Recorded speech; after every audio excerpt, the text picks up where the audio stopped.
Boa noite. Quando se trata de jogos violentos, desde os anos 90, os governos vêm culpando tais por atos violentos, tais como chacinas ou até mesmo atentados terroristas. E eu estou aqui para me posicionar diante disso. Quando vamos avaliar esse tipo de coisa, nós temos que ver dois lados da história. O lado que as pessoas estão tão convencidas que a culpa é dos jogos que simplesmente apontam para eles sem nem entender o que eles significam. E o lado de pessoas como eu, que cresceram e aprenderam com esses jogos a vida inteira.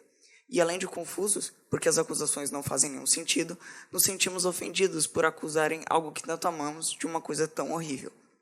Eu jogo videogame desde que eu tinha 6 anos. E acredito que isso não tenha muito impacto mental na minha vida.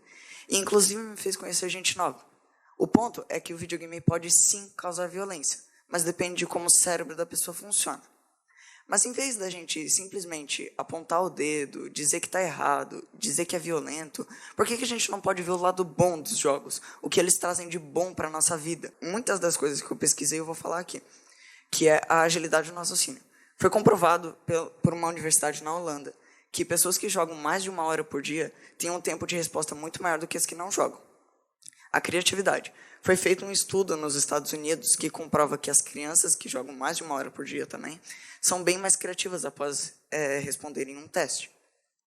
E uma das coisas que me surpreendeu, que eu vou falar agora, que é saúde mental superior a meninas que jogam ao lado dos pais.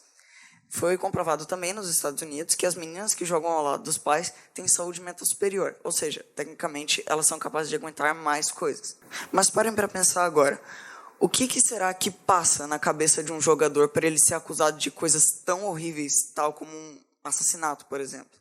Segundo o filósofo MatPat, que possui um canal no YouTube chamado The Game Theorist, o comportamento desse tipo de pessoas pode sim ser medido através de testes que foram feitos no exterior.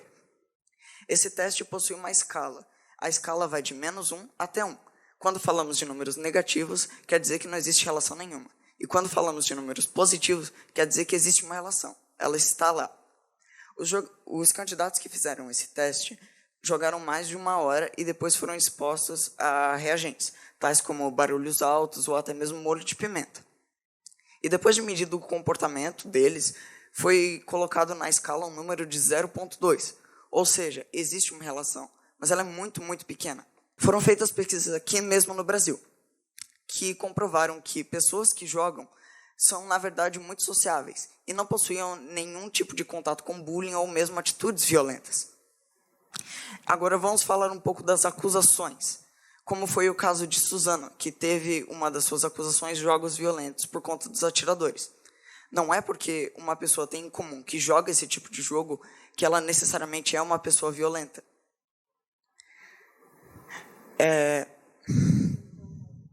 Então volto a falar que videogames não são a total causa de todo mal, mas eles podem ser sim um pacote de muitas coisas boas para muitas pessoas. Eu sou Daniel e eu sou um jogador com muito orgulho. Obrigado.